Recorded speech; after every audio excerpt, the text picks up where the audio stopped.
Here. Okay. Hello, I thought you were hiding for a different reason. hello. Welcome to another fantastic episode of Anarchy Among Friends Roundtable discussion. Before we get started, let me first remind you that we are covered by the BIPCOT No Government License, which allows for the use and reuse of this podcast by anyone and everyone except for Then take government that and and do what I the told you to do. bludgies thereof. You can learn more about that at bipcot.org. That is bipcot.org. We're also covered by Brandenburg v. Ohio, 1969, which ruled that the government cannot punish inflammatory speech unless that speech is, quote, directed to inciting or producing imminent lawless action and is likely to incite or produce such action. Therefore, everything said here on Anarchy Among Friends Roundtable discussion is entirely hypothetical. This is episode 165. Why we're still on the air, I don't know. But this is a good episode. It's a very special episode. We have the homie, Mr. Gap Armory. Can we call you by your name? Yeah. It's fine, Okay. man. Yeah. So Kyle Turnblazer. If you don't know that name, shame on you. It's all right. I've been gone for a while. It's fine. I can shame people if I want to. Mm-hmm. But this is a full circle for me. This is full circle because listening to Kyle on Seeds of Anarchy and the Liberty Forge helped create and inspire this podcast. So having Kyle on is full circle, and I was nervous leading up to this today. Oh no, you're good, man. Like literally the first podcast in like 2 years where I'm actually nervous. Yeah, and for the audience, I want to take my share of the responsibility and give my condolences. For inspiring this show. Yeah. I mean, to be fair, yeah, he should share his part of the blame on this. You owe humanity, and I'm sorry. Right? No, I love it, man. I love it. You guys, No. I mean, 165, you got further than I did before I took mine off. True. Half the quality, twice the number of podcasts. Whatever it takes, Steve Rogers. I mean, at this point, we're already, being followed by feds and everything anyway. So why stop now? Yeah. So All the cool. I was a little disappointed. They only stuck around one day this time. yeah, Mm-hmm. Oh, that's right. You had the SUV outside. You were saying, huh? Yep. The same one. It was black SUV this time. They said that's probably the same one that sits outside my house about once a week. Mm-hmm. We had the DVE, the Domestic Extremist Protection Order, whatever it is, the domestic violence extremist that they're pushing right now at the FBI. They've been messing with some of the boys. They took one down in Arkansas the other day. Opened up on them. Newman. Yep. They gave him the treatment. So. Yep. He opened fire on them. They were just better shots. Well, I mean, they were enforcing a red flag, unconstitutional, blah, blah, blah, blah, blah. I'm not going to get into that, but. Right. No. But. They raided another one the other day, too. They raided CRS Firearms. I don't know if you guys knew that story. Yep, they got him. The forced reset trigger, rare breed trigger. Yep, right. They said, "Oh, it's a machine gun," and he's like, "Fuck you, it's not." Right, and it's in court right now. Technically, it's in court over the rare breed trigger. But they're enforcing it anyways, though. They're enforcing the edict anyway without the That's order. The YouTube guy, right? Yeah. CRS Firearms. Yeah, he lives about an hour away from. Oh no, CRS was the key card. Yeah, it was the key card thing. The key card. That he got busted for. Yeah. CRS was the key card, and there was which is dumb. Yeah, it's a piece of metal that has the image of it has a picture of a lightning link on it. It's not even actually cut out or anything else. You would have to do things to make that into a lightning link. That is wrong think. Yeah, apparently I have it's broken now, but I had a little plastic keychain that was the felony starter kit. It was an 80% plastic like a little lightning link that I got when I first got from SHOT Show. When I first got my 3D printer, I showed my wife the STL file for the Swift link, and I was like, "We need about a dozen of these." And she was like, "Oh, is that one of those COVID things that opens door handles for you?" I said, yes, baby, it is. That's exactly what it is. It's a cell phone stand, clearly. Sure, obviously. What's the other one? It's a coat hanger. Yeah, it's coat hanger. Coat hanger. Yeah, that guy also got busted by the ATF. Yes, he did. I know people that got wrapped up in that. Yeah, we know a couple actually who are currently in federal prison over that. It's not going to get any better, guys. No, they're going to come for us one at a time. I hope it doesn't get better. I really hope it doesn't get. I hate it. I hate that it's heading that direction. I hate that it's heading that direction. But the worse it gets, the more people push back. Well, and I'm with you. Mm-hmm. Yeah, and that's what we're seeing in Canada right now with the trucker protests is that it got so bad that they were like, "Oh, I'm done with that shit." I saw articles today. Did you hear a fuckhead from Canada came to the U.S. to escape Trudeau? The truckers? Yeah, Trudeau escaped to the U.S. Uh-huh. He's running. Tell me, what kind of world leader is it that runs away from their country when the citizens push back? Well, generally, is it leaders of free countries? They say he's here, but he's wearing a disguise. He's got his blackface on. he's dressed as an Indian man. I saw a no, I am not Justin Trudeau. I do not know who this man is you speak of. Somebody had shake your head more. Right. Somebody had memed an overpass signboard that said in search of Justin Trudeau, maybe wearing blackface, about 6 feet. Oh God. I saw a post earlier about Australia, truckers in Australia, being also inspired, Denmark, being inspired and Germany by the Canadian truckers. Mm-hmm. Yeah, yep, Germany's got tractors and all kinds of crazy shit in line, man. Mm-hmm. Yeah. Yep. Yeah. Denmark was doing it. If I remember correctly, I saw Italy started doing it. France is starting to pick back up on it. Shower hanging with Liz Warren. Oh God. He's 1/2400th of a refugee now, I guess. I don't know.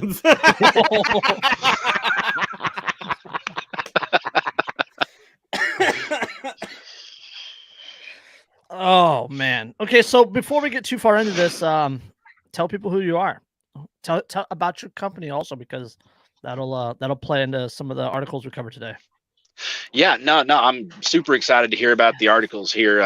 Kind of get your take on what's going on, because since I left the podcasting world, it's been like me and this many close friends, and we're like, "Hey, did you hear the news?" Yeah, some of it's bullshit. I don't really want to put the time and effort into figuring it out, so I'm going to grow veggies and then do some hand loads. And I mean, that's been it. But yeah, I used to have a podcast, had an awesome co-host, did it for fun, education, networking, all this stuff. And just, it was taking too much time away from the family and my work that I had to be doing to move forward. So decided to kill it, kind of stayed underground for like a year and a half, and just thought, you know what, retail, e-commerce and all that stuff, I wouldn't say it's easier, but it's not as time consuming as having obsessive compulsive disorder trying to edit a 90-minute podcast. So I'm going to go that way instead, because I'm getting into 3D printing. I'm getting into all the cool spooky gun stuff. And I really think there's a market here, because I love the guys that are making rails and making things for our community. But I see something they're not doing.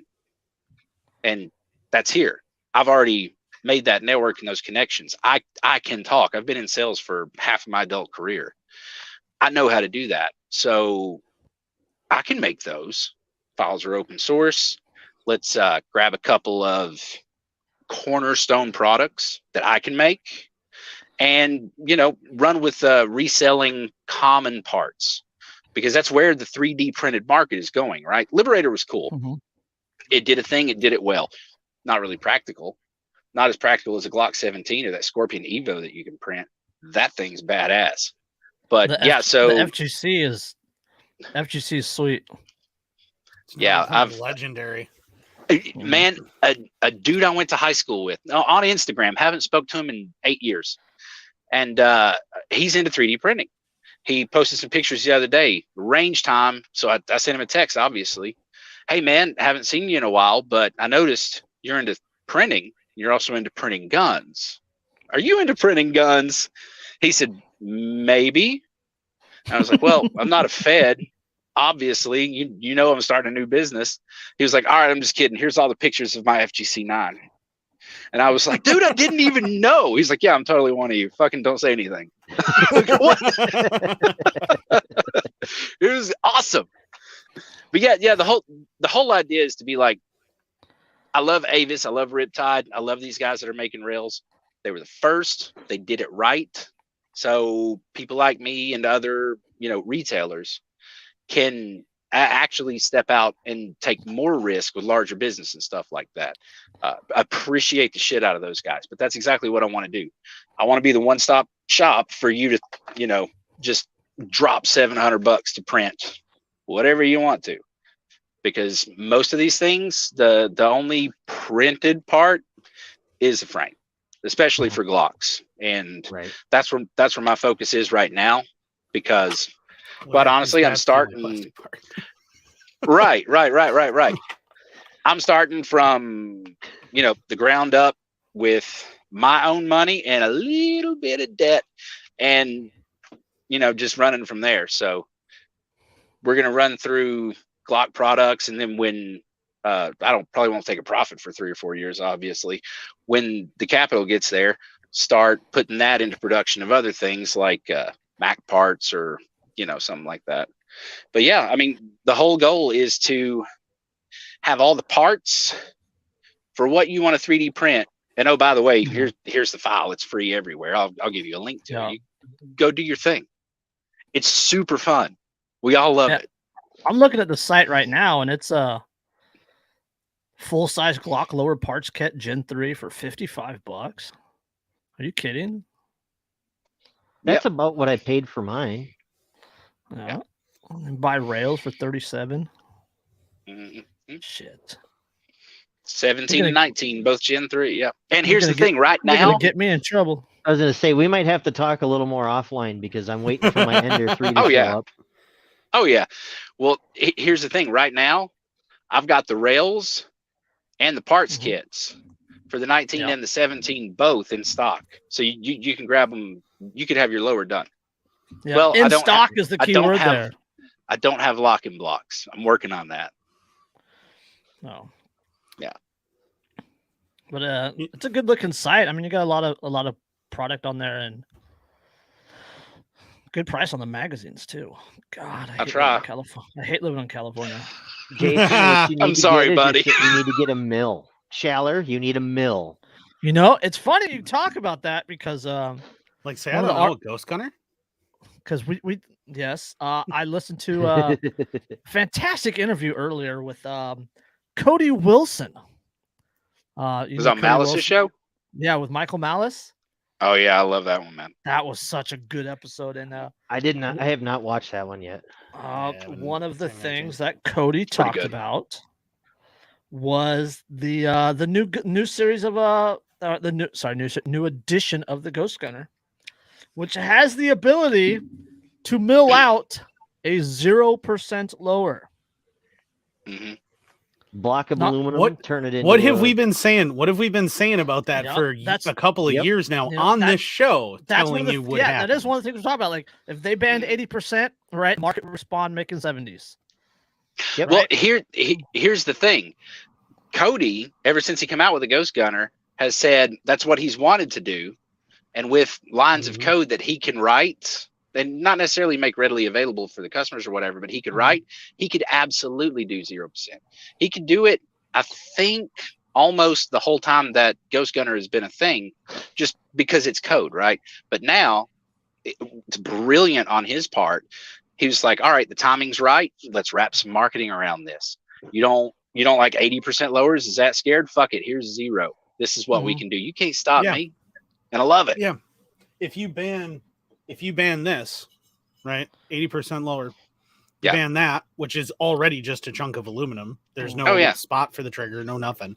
You ban this, well, we'll just make this a solid block of aluminum. And it's not like it's hard to come up with the CNC controls to make a mill run all the way down the length of that and do it's just the more whole code. thing. Yeah, it's just more lines of code. It's going to take 5.5 more hours of, cutting metal, but that's cool, dude. I've got ADHD. I'll sit there and stare at it and watch it. 3 hours. 3 hours is what he said. For a zero?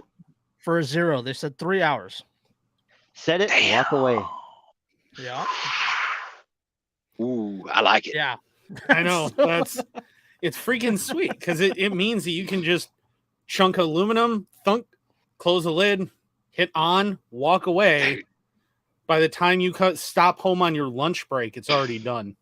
Dude, my 3D printer takes like 28 hours. Yep. And that's assuming that it doesn't have some sort of catastrophic failure where you wind up with a giant pile of spaghetti sadness. Sitting there.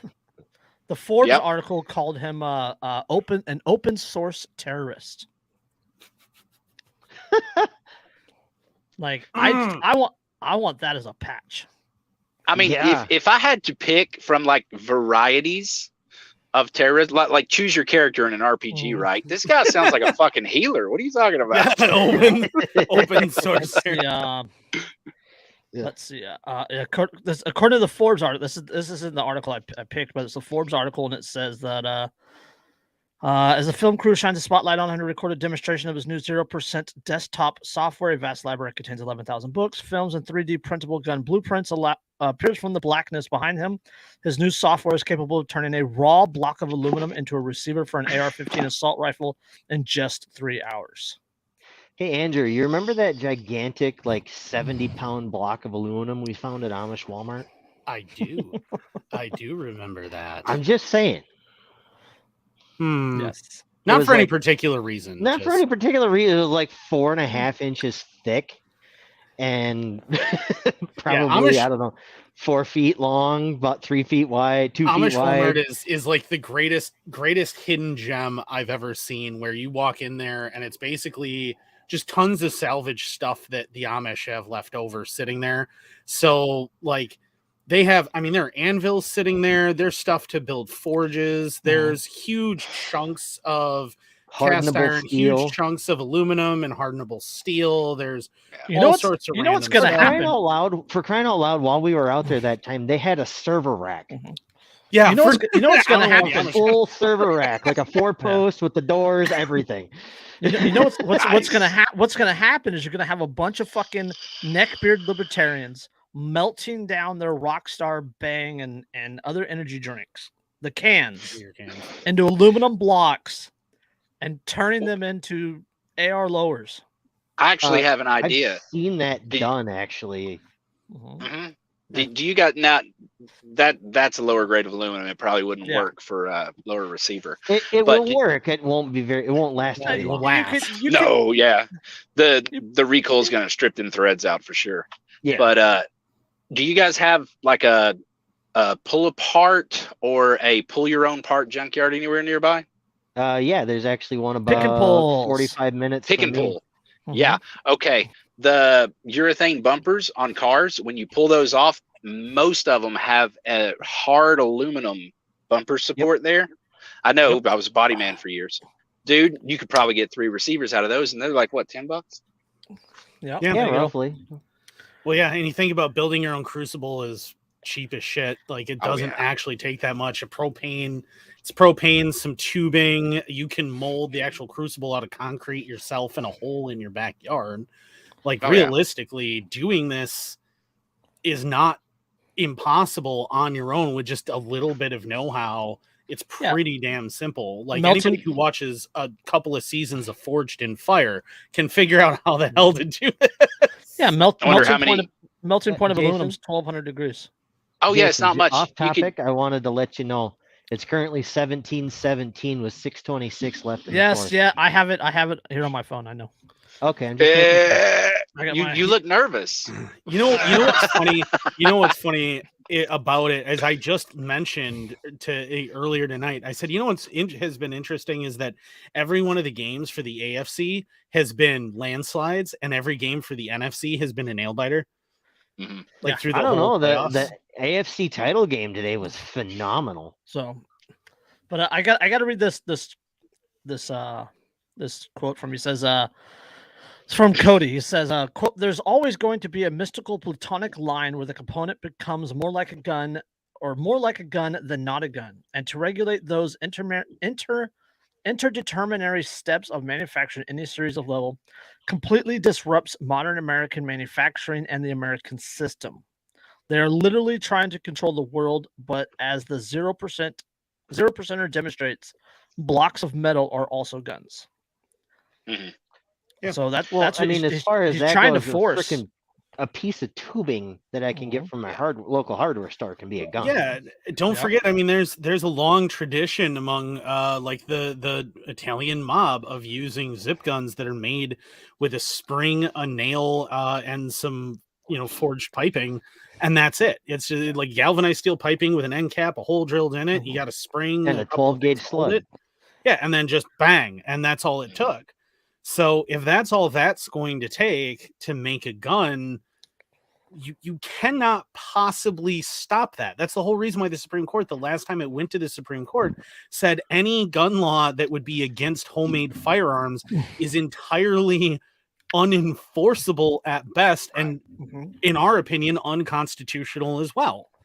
Right. So it's already been ruled unconstitutional as it is. That's a standing legal precedent from the Supreme Court.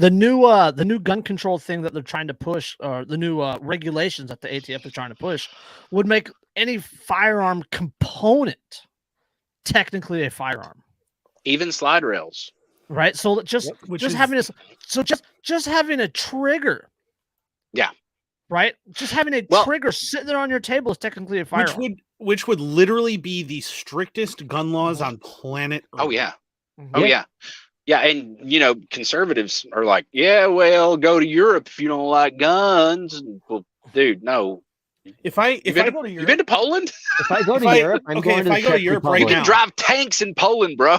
If I go to Europe right now, I can buy one of these, right? Yeah. Mill-serped out, an AK mill-serped out that was, and it's not the shitty American version. Yeah. Well, but I can buy a Russian-produced one that was full automatic and just has a semi-auto trigger pack in it, and that is no longer considered a machine gun. I can buy one of these in Sweden right now. Mm-hmm. You can go to the Czech Republic right now and buy a full auto one off the shelf, and they will encourage you to buy a suppressor for it. Yeah. I think you're looking at it all wrong, gentlemen. Because you know how many com block rigs are going to be available in Ukraine here in a little while? Yeah. Plane ticket, bro. That's all I'm saying. You can get Yugoslavian mags by the case. Oh God, yeah. I heard tell that there's been some nice garage sales in Afghanistan recently. Yeah, we made all the jokes about that shit. My veteran friends did not appreciate it, by the way. Well, they had a lot of slightly used gear laying around. Well, and then you had Jen Psaki the other day said that when that reporter asked her about whether or not pulling Americans out of the Ukraine was going to be the kind of disaster that Afghanistan was, and she said, well, calling the pullout of Afghanistan a disaster is just Russian propaganda. They're still doing that. Oh my God, the Russians, girls. Yeah. Sure. They're still on that everything's Russian propaganda that's against these guys. Yeah. Well, it wasn't a disaster. It only cost 20 lives when you factor in the Americans plus the civilians that were intentionally droned by the U.S. government. And then not to mention the base jumpers. Not to mention the base jumpers and the billions of dollars in lost assets that were left behind, plus the hundreds to thousands of Americans left behind, and the 19 million women that are left to sex slavery. You're just a Russian troll, sir. Would you like me to put on my Adidas and do a squat? I would happily do so. More Afghan. I'll grab my SKS. It's close. More enough. Afghan war vets committed suicide than died in combat in Afghanistan. Yeah. I mean, that's how our government does war. Mm-hmm. Dude, when I got back, and I was in both Afghanistan and Iraq, but when I got back, I crawled into a bottle and thought about, putting a fucking gun in my mouth more than once. Like we all do. It happens to all of us. So yeah, that doesn't surprise me at all. It's everybody's got this like distorted view of it that like somehow combat is everybody's dying all because they watch all these war movies and they're like everybody's dying all over the place. No, most people just kind of get wounded. Now, throw out your credentials real quick for Kyle, since he doesn't know you, since you guys don't know each other. Oh yeah, so I went into the Army as as light infantry. I was a ranger for a while. Wound up third group. Got out of that. Wound up contracting for another governmental agency for a few years, and then got out of that. And then came home and been doing kind of jack shit and trying to keep my head When were down you since. Ranger? That would have been from 05 to 08. 5. I had a buddy Graham that was over there 02 to about that time. Skinny little fuck named Graham Alstrom. You know him? Not offhand. The last name sounds really familiar. Do you know what company he was in? You know, I did, but that was like 12 years ago. I did. He was my little buddy when I lived in Nashville, man, and a great dude.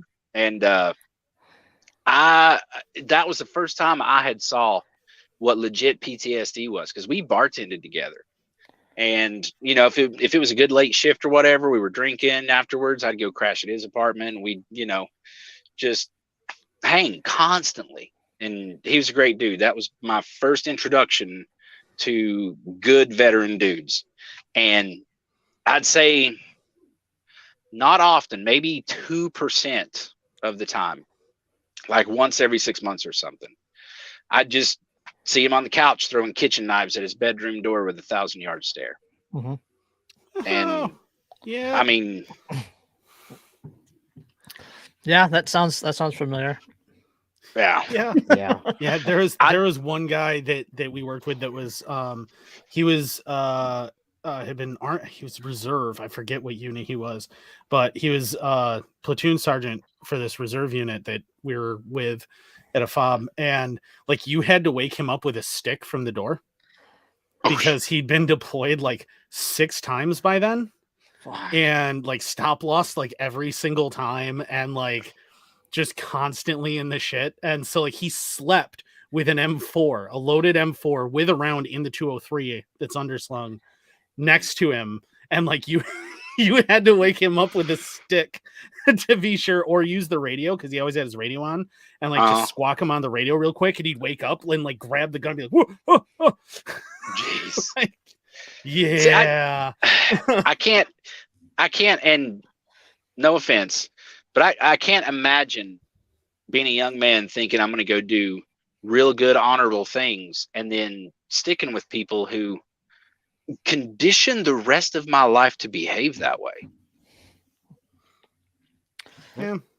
I mean, I see where the stress and the struggle comes from, but my God, I can't understand that perspective, man. It's absolutely terrible. Yeah, it's real fun, let me tell you. That doesn't sound like fun at all. You got a fucked up definition. It's just great. And people today are like, oh my God, my narcissist father is so bad. We don't talk to him anymore. Thanksgiving was terrible. Yeah. He said mean things on Twitter. We should cancel him and get him fired and fucked up his whole life. Yeah. Yeah. There's a big disconnect, man. And Jason and I were talking about this before the show.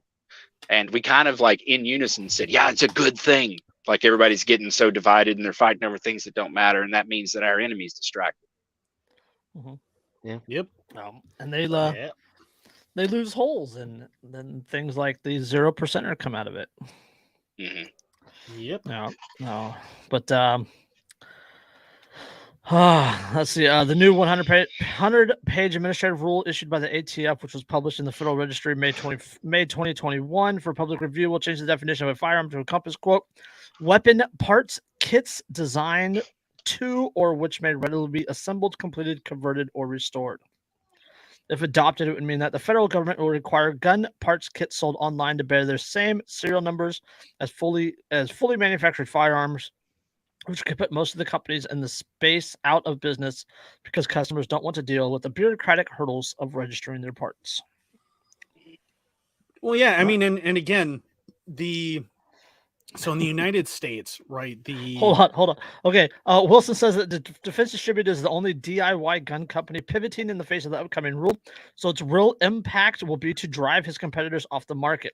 Biden is, quote, giving us the nation's premier ghost gun company a monopoly on the market. Yep, sure is.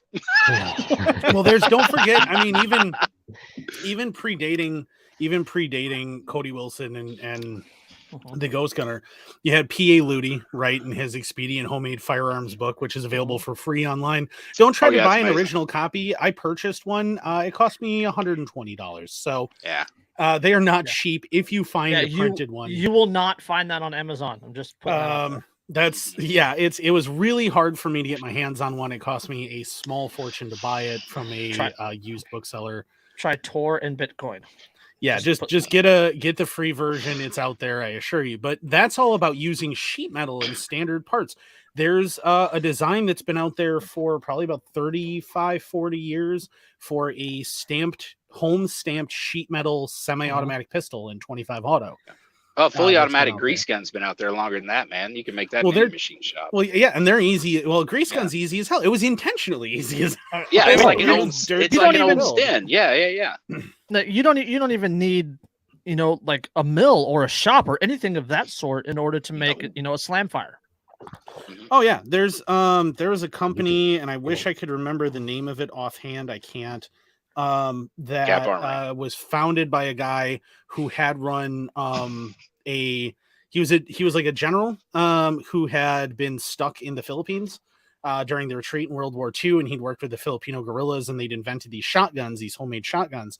And when he came back to the US in like the 50s, 60s, he actually started a company where they were mass manufacturing replicas of the Filipino rebel shotguns. And when you look at them, you realize that it's like just a block of wood with a pipe on it.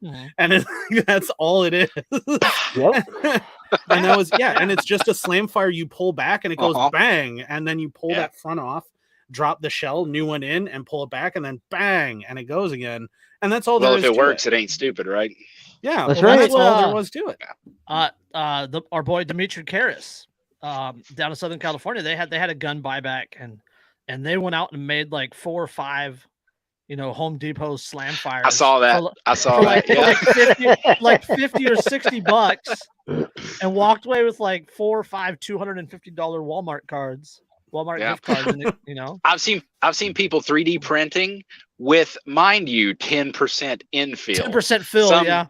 Some cheap AR lower, and they're like, hey, technically, you guys tell me this is a firearm, and they bring them like 6 of them, and they're like, all right, fuck off and take your camera away. We'll let you slide with it. Yeah, fine.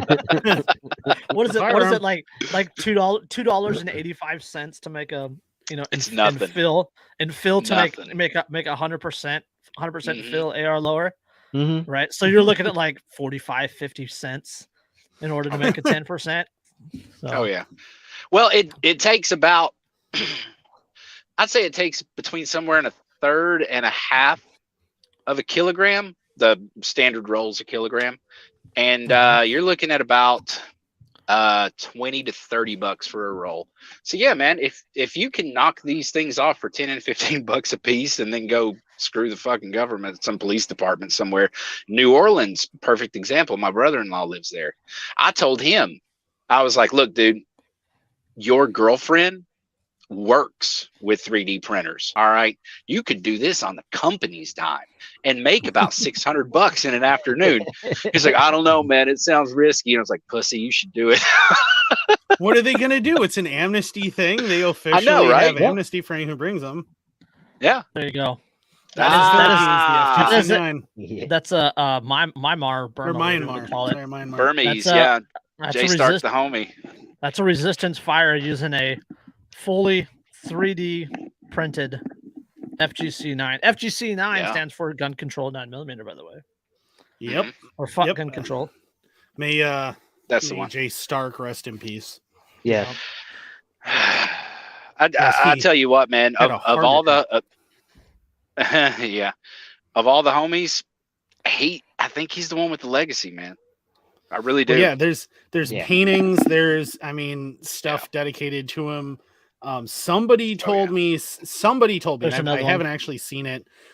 Somebody told me that the Burmese rebels do in fact have a copy of one of those paintings, like a poster of him. Oh man. That the Burmese rebels do, because they're using so many FGC 9s and they like credit him with the reason they're able to fight. Which is, if true, hilarious. It's amazing. Yeah. It's a bunch of poverty-stricken Burmese rebels. It's like, this white dude in Germany, he's our new St. Patrick. He's gonna help us drive out all these fucking snakes. Well, I mean, and it's not like, since Burma became Myanmar, it's not like it's been exactly the world's most stable or free country. Oh no, it's been just nasty ever since. So, once the British pulled out of it, and I hate to say that, but once the British pulled out of it, it just collapsed in on itself. Well, it left a vacuum and no infrastructure. What do you think is going to happen? No. Right. That's what states do, man. No. Fuck the choice. Speaking of that, today's the 50th anniversary of Bloody Monday. Cilantro. Bloody Sunday. Or Bloody Sunday, sorry. Yep, Bloody Sunday, for which no one has ever been actually punished. They began a couple of trials a few years ago on geriatric, pensioner British soldiers who were there, and then, sorry, he's in bad health. I guess we're just gonna have to postpone the trial, and then they die, and then sorry, he's dead. No point in the trial now. No one's ever gonna see any actual punishment for the murder of dozens of civilians. No. 26 people shot, 13 died at the scene, 1 died a few months later. Most of them weren't even a threat, right? No, they were unarmed. They were unarmed. It was an unarmed protest at some point. Right. One of the British soldiers jumps on a. It was an unarmed protest against internment without conviction. Yep. So the response was to kill them, because that's the way the British treat us. That's the way they've always treated us. Yep. Most of them, a lot of them were shot in the back, and others were actually shot trying to help the wounded. They actually, at one point, one of the soldiers, and I forget his name, I used to know it off the top of my head because I was hammered into me when I was a kid. He jumped onto like a front end loader and used the big scoop thing, the big metal hardened steel scoop thing on the front of it as cover for soldiers to walk forward, firing from behind at the unarmed civilians. Jesus fuck. Like that's how the British have always treated us. That's how they're always going to treat us. That's the way they look at us. Well, I mean, to be fair, that's how they, or unfair, probably. That's how they treated everybody. They didn't do too well in India. Yeah. They got caught slipping once over here, but I think that whole empire status thing, it sucks that it's in like UN and NATO now, and it's the bad guys England versus the bad guys since the Wilson administration here. It's an entire, God, if I could think of the word, something that rhymes with world order. It's awful. And we're just individuals with 3D printers that are like, I'm a doomer millennial. Oh, the world's gone to shit. Better 3D print some cool stuff and make memes. And hey, never mind this mannequin in full kit. He's totally not packed with 28 pounds of tannerite, bro. Come the fuck on in. I prefer my I've dubbed them Tannerin Tintins. So they're the dog, the stuffed dog stuffed with tannerite. Yep. Yeah, I've been calling them. I came up with the term. I was like, they're Tannerin Tintin. Ha ha ha. Yes. So man, I made the joke the other day, and I don't feel bad often, but we were drinking. I was talking to the wife. I said, you know what we ought to do? We ought to shoot a couple of the local cops' dogs, take them to a taxidermy, right, and just pack them full of tannerite. Just wait for them to be like, oh god, dog, bam, boop. Like I didn't get the whole sales pitch out, but I think those are the key points that I hit. And she was like, it's ironic, poetic, maybe if you were sober, I get it, but dude, that's a little far. Well, see, my thought on I went a step further. No, I went a step further with Andrew's idea. I wanted a motion activated barking collar, so when somebody would walk in front of it, it would start barking. Mm-hmm. So that way, when they came in, it starts barking. Oh my god! Bang! Boom! Yeah. That's a good way to get them to run through mags before you step around the corner. Right? Well, that's that's the thing too, is that it's a war of attrition. Those are IEDs, right? And that's the other thing is like in Iraq, we constantly in Afghanistan, we're encountering IEDs.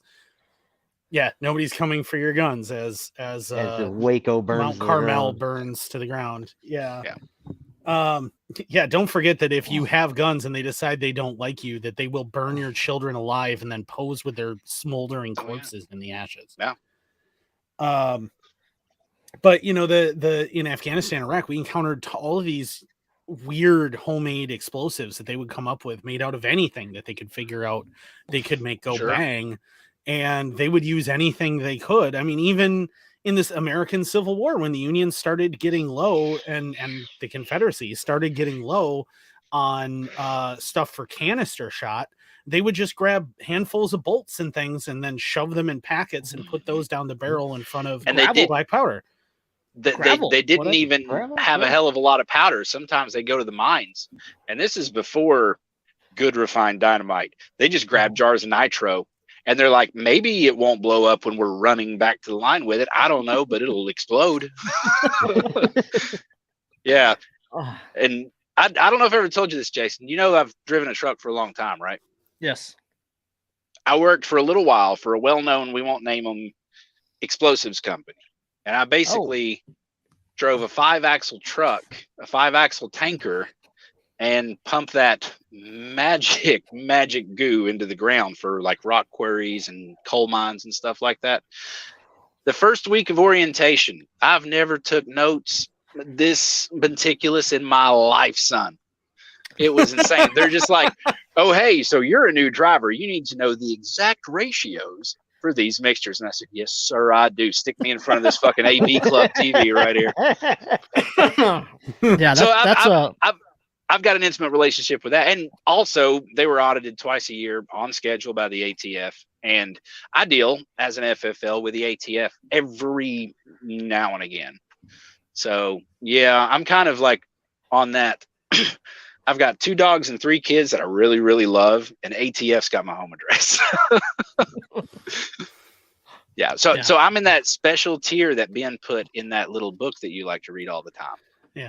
That's the entire reason why I said fuck it to SOT 2 was because I realized after I'd had it for a little while, like, oh, the ATF can show up at my house anytime they want. Sure. They don't need a warrant. They can search my entire house top to bottom at will, and there's nothing I can do about it because I have a SOT 2. Yep, right there. The ATF red coat. Yeah.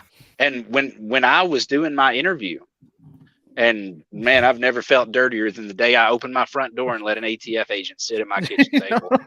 But that's what Magnus Panvidia, we had him on and we talked to him about it, and he said a few times that when agents come by him, they leave a smell. He says every time they come by, there's a smell. It's like the cheap cologne smell. Mm-hmm. Drakkar. I think I've heard him talk about that. Yeah. It's Drakkar. Yeah. It's Drakkar Noir. I'm telling you right now, I used to work with a lot of feds. It's Drakkar Noir. And it's what they're issued from the academy. Yeah, I'm pretty sure if you're a sleazeball, it's standard issue. Like they take you in a back room and they're like, okay, here's your industrial sized bottle of Drakkar Noir to soak yourself with. You know the garden sprayers? Yeah.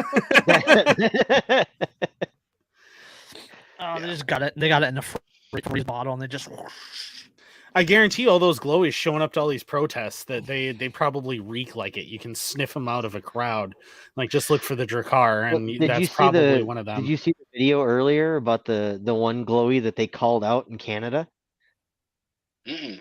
Yeah, the guy with the rebel battle flag, a Confederate flag with a truck on it, with a semi on, 18-wheeler, and he was trying to instigate the crowd into a frenzy, and everyone's like, "He's a Fed, and he ends up like walking away with his head down with the flag, like, oh, fuck, and just like leaves.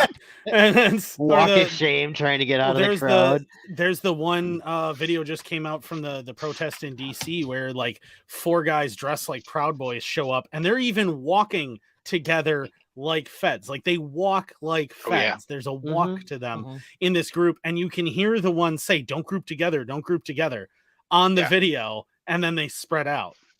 Like you're glowing so radioactively. I need more OnlyFeds memes in my life. Yeah. every time it happens, every single time. If you'll give those to me, I swear to God, they're going on the business Facebook page. They're going on Instagram. Feed them to me. You gotta get back on Twitter, man. They're everywhere. Yeah, they're everywhere over there. I need to. Yeah. Don't get me wrong, Twitter's a cesspit, but they all are. It's kind of digital Tatooine. It's you will never find a more wretched hive of scum and villainy. Scum and villainy for sure. That's definitely Twitter, but at the same time, you know, it's you got to gather. I mean, where else are you gonna go to find swingers and James Gunn? I don't know. Yes. It's got to be Twitter. Yeah. You got to gather the weaponized autists. You got gunfire outside again, Jason, or what? Yeah, my neighbors are getting spicy. Oh, that's fun. Aren't those like paper thin walls? Yeah, I have real thin walls. No, this is a few houses up. I can hear it. That's impossible. Like you're in California. Yeah, they don't allow guns in California. There's no way anyone has. I'm in the ghetto in California. There's a huge difference between California and the ghetto of California. It's impossible for the market to find a way, Jason. Yeah. If we ban things, if we ban things, you can't have them. That's how we got rid of drugs. That's right. Sure. So, yeah. And alcohol. Oh, that's a Cody Wilson. You know, I can drink right through this thing. I should. I mean, I wouldn't. That's probably gross. It's clean. Yeah. If it works, it works. We had to start wearing masks again at work, and so I got the neck gaiter. I'm still under a mask mandate. 79. Oh, nice. Yeah, the neck gaiter that Big Boogie 79 sent me. That's the big igloo with the nice stripe of the Hawaiian on it and stuff. And I've been wearing that since I have to wear a mask at work.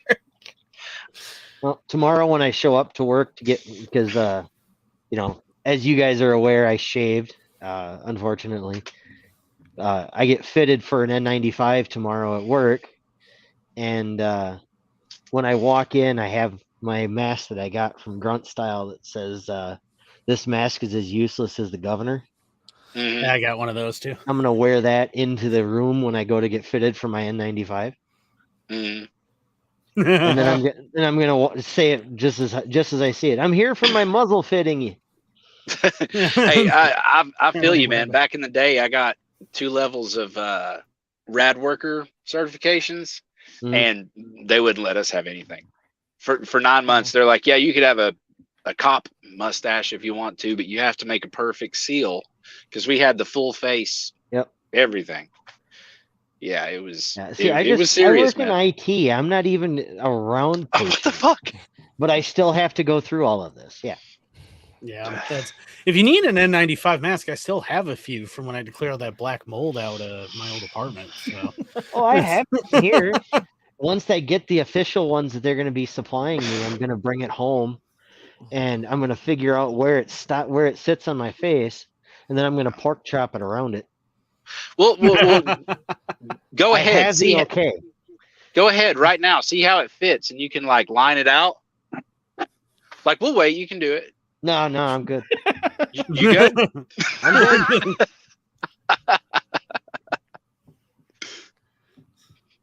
Oh, that would be fantastic. I'm sorry. I've been staring at the gator the whole time, and I'm like, don't say anything. Don't say anything.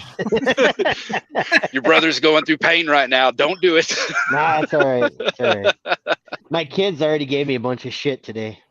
Mm-hmm. Oh, dude, I took a nick out of mine and had to trim everything way down. This is maybe a year ago.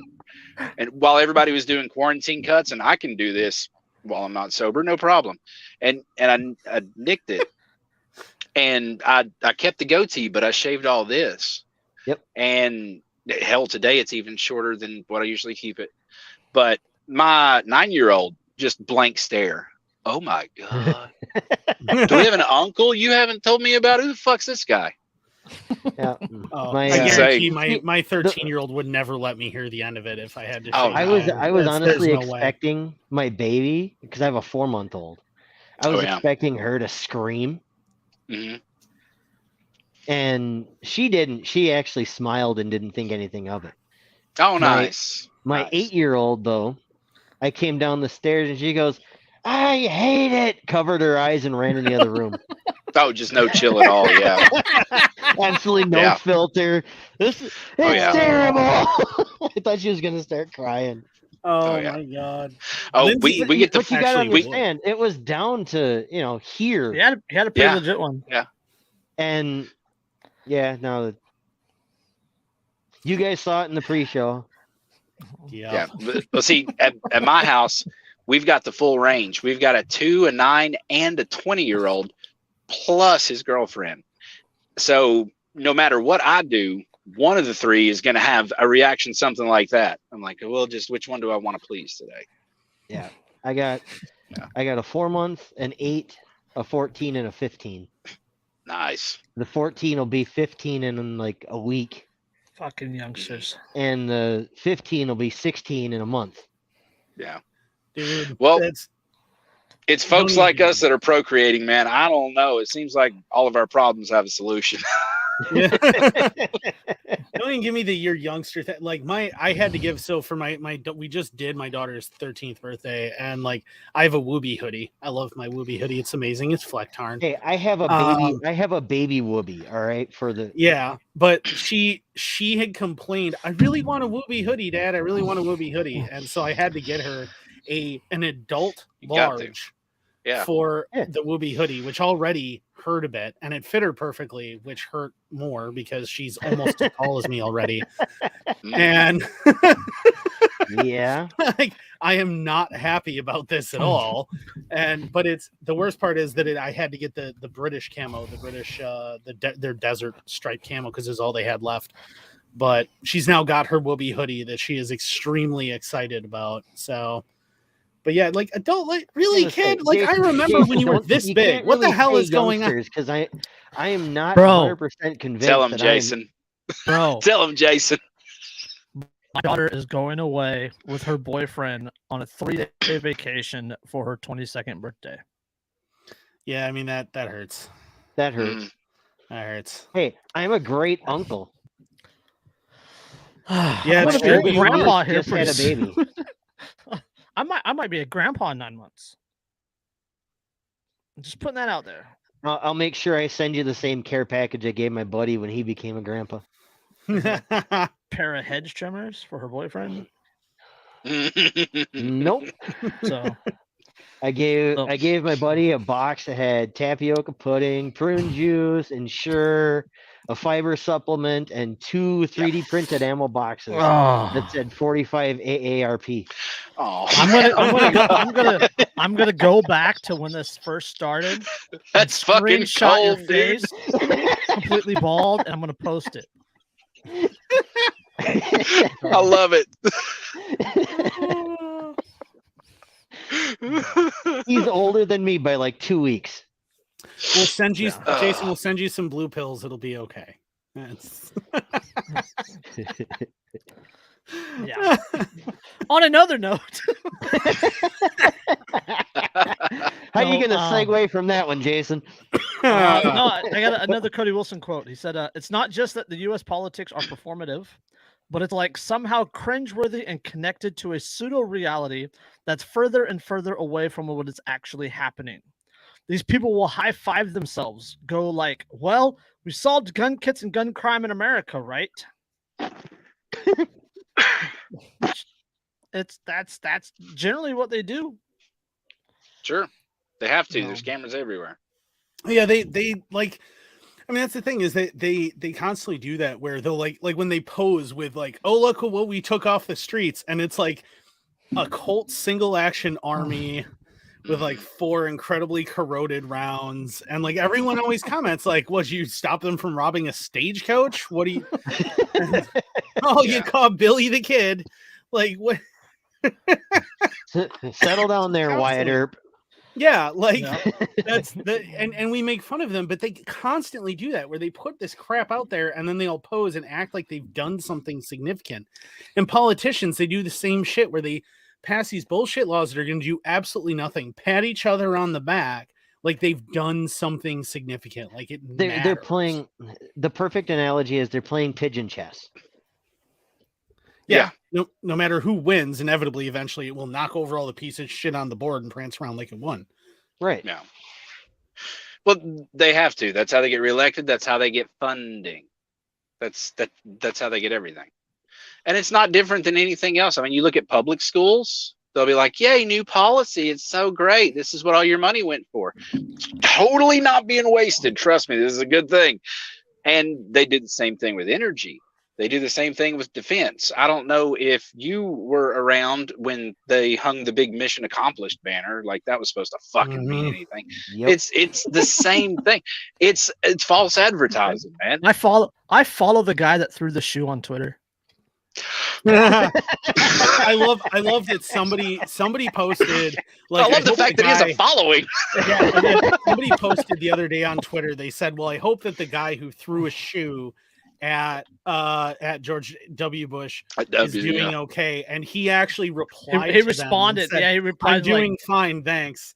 Like, I'm doing fine. And then he posted a video about he was like coming home from work and his kids ran out and met him and he was smiling with his kids and he's like, it's a beautiful day. It's like that dude's winning life right now. Oh yeah, he is. They tortured him. They tortured him for like 4 or 5 years. Sure, yeah. No. For a while. Yeah, so but there are people out there that'll do a lot for the lulz, dude. Just saying. If you ever want to get a laugh too, you watch it and you watch Bush's reaction. He's like, like I'm a ninja. Ooh. I'm like that Neo guy.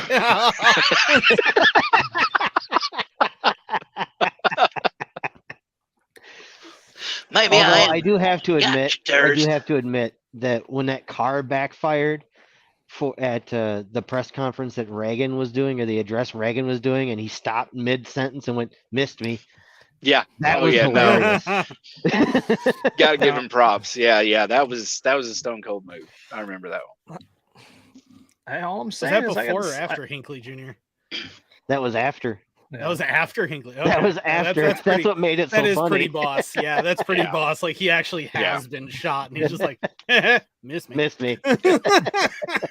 Hey, my relative only took one shot, and he got the job done. That's true. That's, which one? John, I don't know this story. How are you related to John Wilkes Booth? He is on my family tree. Yes. Well. And when she's not on tonight, but Derica, her property is one of the properties that he ran across on his escape. There's a historical marker that they irritatingly put directly outside of her house. Oh shit! So, yeah, like they both have. I didn't know that one. To full circles all over the place today. Yeah, tactical pistol solution is the way that I like to put that. It's like the bird, and when I miss what the fuck? I miss one of the companies I used to work with where they actually had a t-shirt that said Aaron Burr Tactical Pistol Solutions on it and had a picture of Aaron Burr on it. And I still have this shirt. The company's now defunct, but it was pretty awesome. Okay, so I got to address this real quick. He said Big Shaw 70 said, figured the segue would have been right into a stripper article. Speaking of gun control and strippers, Washington, D.C. requires nude strippers to wear face masks. I saw that. That'll help. Yep. I mean, I don't know about you guys, but I was young once, and I just wouldn't go if I couldn't see their face. That's what I was there for. Yeah, you were there to see their face. I mean, that's why I go to strip clubs. Absolutely. To see their face. Nice conversation, academic conversations. We can debate quantitative easing and the buffets. The buffets. That's the buffet is the best reason quality. Quality look, man, there's nothing like getting the seafood is nothing. There's nothing like it. Right. Well, there's nothing like getting in for half price on C-section Sunday and saying, I want the one with all of her teeth. That one with all the teeth? Yeah, that's the one I'll take. Half price, let's do it. I have been to a middle of nowhere strip club on a Tuesday night. Jason's shaking his head. He's like, this has nothing to do. It's off the rails. No, there's a story. This is normal for us, though. College, yeah. Chico, California, literally exists because of Chico State University, right? Mm-hmm. If the college disappeared, Chico would disappear. It's about 2 hours north of Sacramento. It's in the middle of nowhere. There's literally nothing around it. I've been there. Yeah. Have you had the tacos? Strip clubs in college towns when school is out. Oh, hell yeah. You have to be a desperate motherfucker to go to a strip club off season. If you want though to bring a stripper home and you're not me. If you want to bring a stripper home and you're not me, then that's when you go because it's guaranteed. Andrew said not me because he literally married a stripper. I did marry a stripper. You don't get much more grunt than Andrew. She was the headliner at the strip club outside at a club relatively close to Fort Benning. And yeah, so that happened. It's to be fair, I mean, I think I heard that when I met her. I think I heard that story the Athens episode. When Old Man was on and you were like, yeah, I totally had this rad Camaro and now I got a stripper wife or some shit like that. Yeah, I'm like, that sounds that's the same Camaro that's the most Ranger thing I've ever heard in my life. Yep. I am the most infantry man in the world. Yeah, that was on the So then did you also hear the story about how that Camaro ended up being 6,000 pounds of speeding irony? Oh, he hit the Eagle. Yeah. Okay. We're not going to recover that. Yeah. No, we don't need to go. I don't believe that I could handle hearing that again. You'd be laughing too damn hard. You'd have a heart attack. Because I'm old. Is that an absolute old joke? Maybe. I'm an absolute iconoclast, man. I find every bit of that story hilarious. It just the whole thing. It's like, yeah, I love that we got to relive and get to relive repeatedly one of the worst days of my entire life. That's on the Battle of Athens episode with Magnus, Pinvidia, Trashman, and Oldman. Really good episode. If you go to YouTube and you find that episode and you watch it, Magnus is glued.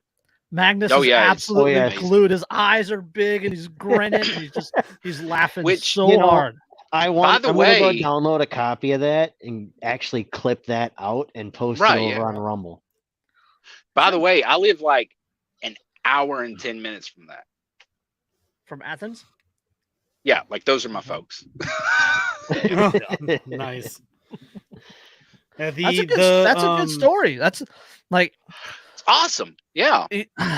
Not only that, but like not only is it awesome, but like the comparisons between that time and this time are, as we said, were extremely similar, politically and kind of the political cathedral, the big government things that they're doing. It's an extremely similar time as it was back then.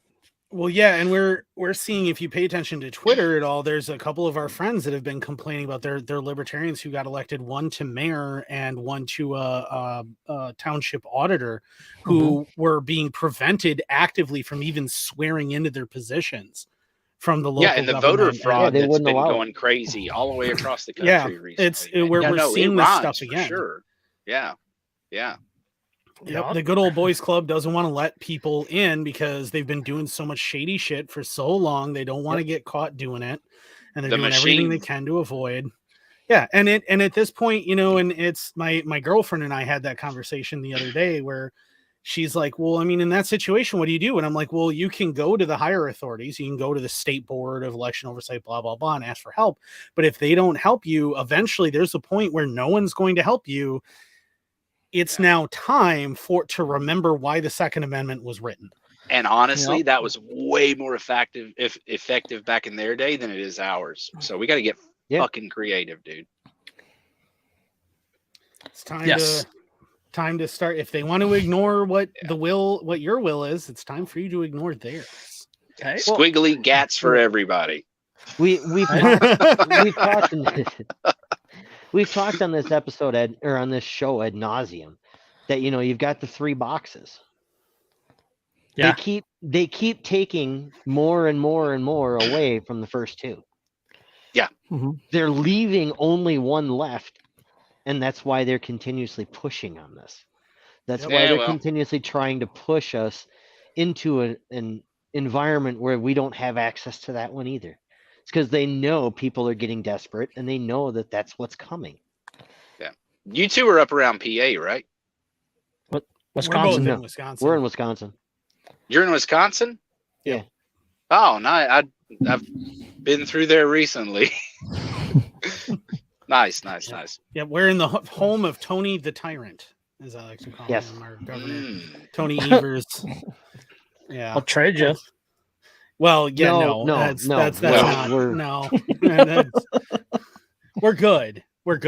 Tony the Tyrant is an executive tyrant, but he's been smacked so many times in the courts. Well, the courts and the state legislature is also giving him a bunch of backhands and stuff. But I did a meme a while back. I put his face on Tony the Tiger, and then he's got like a communist beret on, and it says tyranny. It's great. Jesus. See, I've seen that get posted so much. Now, if I did that to Gavin Newsom, people would be like, "Oh, it's fantastic," and they would post it. They would post it like it's a good thing. Mm-hmm. Yeah. Yeah. Yeah. They I was really hopeful for the recall. Who's that? That black dude that was running for Republican? Larry Elder. Larry Elder. Yeah. I was pulling for him, man, and I got to be honest. I haven't voted since Ralph Nader. I was pulling for Larry though, for sure. Yeah, I admit to voting for Larry also. Yeah, I don't even know if I could vote with the last time Nader ran. Could I? When was that? I could. I don't know. I don't think I could vote the last time Nader ran. This was 2000. The last time he ran was 2004. It might have been so I could vote the last time that he ran. Unfortunately, I was an unrepentant neocon at the time. The 2004 election was the election that I was able to meet George W. Bush during. Was that campaign trail? That's when my school was invited to go meet him. So you kept your shoe on the whole time, huh? There you go. The only time I ever voted, my dad was on my back. I was like fresh out of high school or whatever. It was in 2000 because I was a senior. He was like, "You're old enough. You have to go vote now. You have to do it because you have to." I was like, yeah, sure. It'll get you off my back, right? He's like, yeah. I was like, and this is a great American tradition. You're not allowed to ask me who I voted for, right? He was like, well, we'll talk about it later. I was like, all right, cool. I'll go pull whatever. I didn't vote for any local dudes. I didn't vote for shit. I found the president and I went, pothead. And that was it. I went home and I was like, I voted. Give me some skin. High five right here. He's like, yeah, cool. Oh.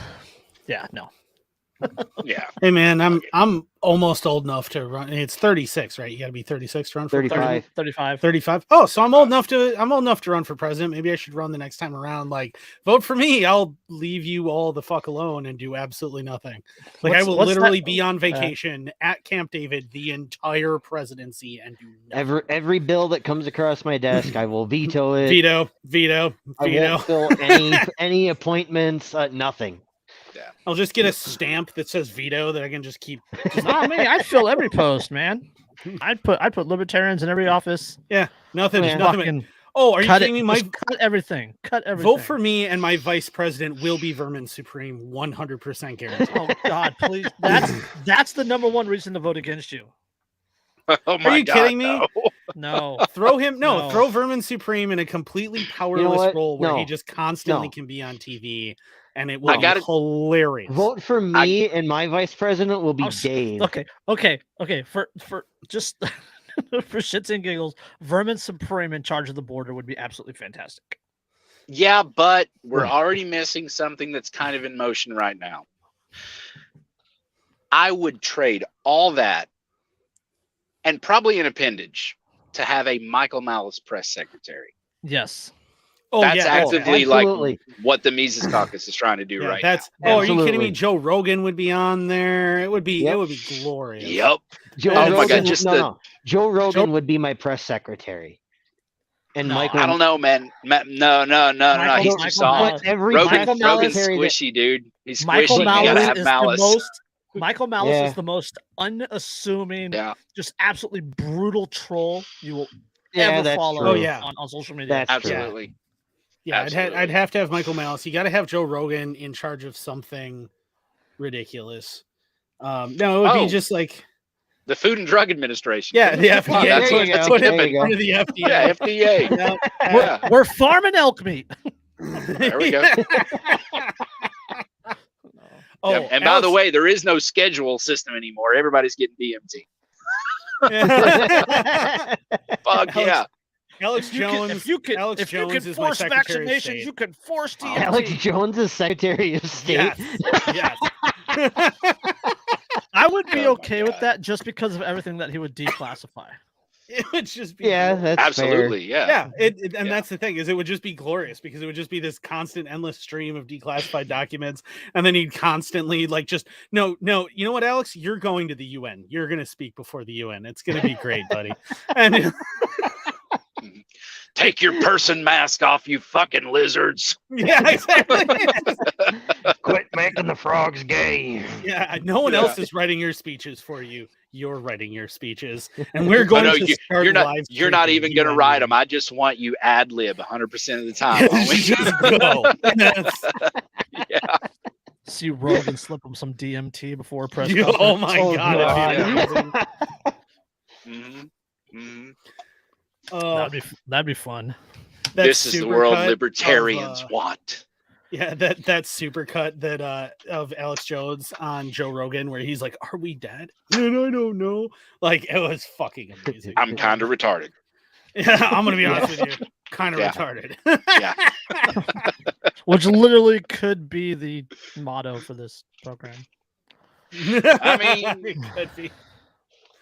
It's without coming right out and saying it, it's worked for Rachel Maddow this far. So, that's true. Well, give it some mileage, man. Try it out.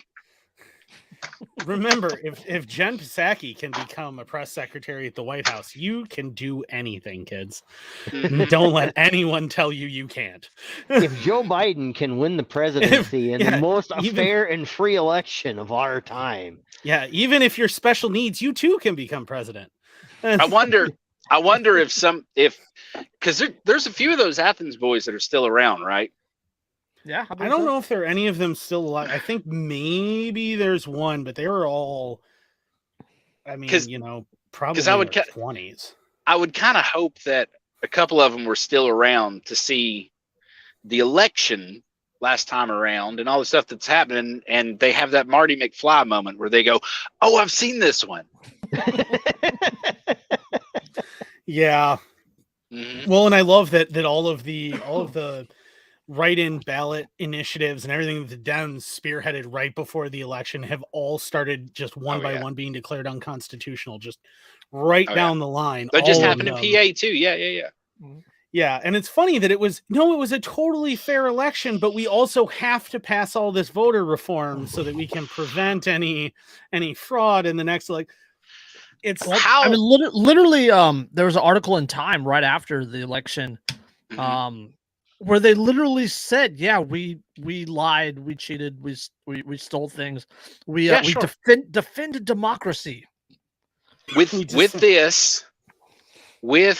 Afghanistan, with God, I hate to put it this way, the weak military presentation that Biden's putting on, with voter fraud, and with a botched fake pandemic. Right now is the perfect time. You guys know, listener, right now is the perfect time. I don't care. Red, white, blue, conservative, liberal, libertarian. I don't care. Right now is the perfect time for you to grab your friends and say, yeah, a lot of this shit's fake, isn't it? Yes. You know what's not fake is time preference logic, Hans Hermann Hoppe. What's not fake is Austrian economics, Ludwig von Mises. What's also not fake is the fucking 4,738 university books that Murray Rothbard wrote. We are primed. People will say, catch disaffected folks right after the election because, oh my God, they were crying so hard that Hillary didn't do anything. And that's when you scoop up the left wing. Same thing for Trump, scoop up the right wing. Dude, right now is an eyes wide the fuck open moment. And it's not the time for I told you so. This is the time to be like, look, man, now do you want to hear my 2 cents? Like, I've got 6 books and some slide rails for you. Let's make a goddamn weekend out of it. It's like like what I've talked about on the show before was during the summer of 2020. I have a sister that lives in Minneapolis. So when all that was going on up there, she actually called me out of the blue. I hadn't talked to her in like 6-8 months at that point. And she called me out of the blue and goes, I have a question, and you're going to go, I never thought I would hear you ask that question. So what's your question? She goes, if I wanted to get a weapon for at home, what would you recommend I get? Right. And I'm like, ask me that again. Hold on, let me get the recorder. Because I couldn't believe what I was hearing. Yeah. And that's not the first account I've heard, man. At all. What was that was it a like? Common concern. Yeah. What was it like 28% of the guns sold last year were sold to first-time gun owners? Yeah, it's been a of the legal guns. Gigantic. The it's been a gigantic surge in new gun ownership. Actually, one of my favorite podcasts out there, History Unloaded. They even talk about that there's 28 million new gun owners in the past like 24 months. It's a huge surge. There are tons of people who never would have previously considered owning a firearm who are now going out buying firearms and realizing that they need to take it was like 28 million first-time gun owners, and I think like 47% overall were female. Yeah. It was a lot. Huge amount of female first-time female gun owners. Huge amount. I have a couple of friends that do promotions for women's gun like carry products. Hell yeah! My friend Brooke does a thing. It's this like band. It's like a neoprene band that you can use. The belly band, yeah. Holsters and stuff. So you can basically wear it under anything. Works super well. The can holsters. I love that style. Yeah.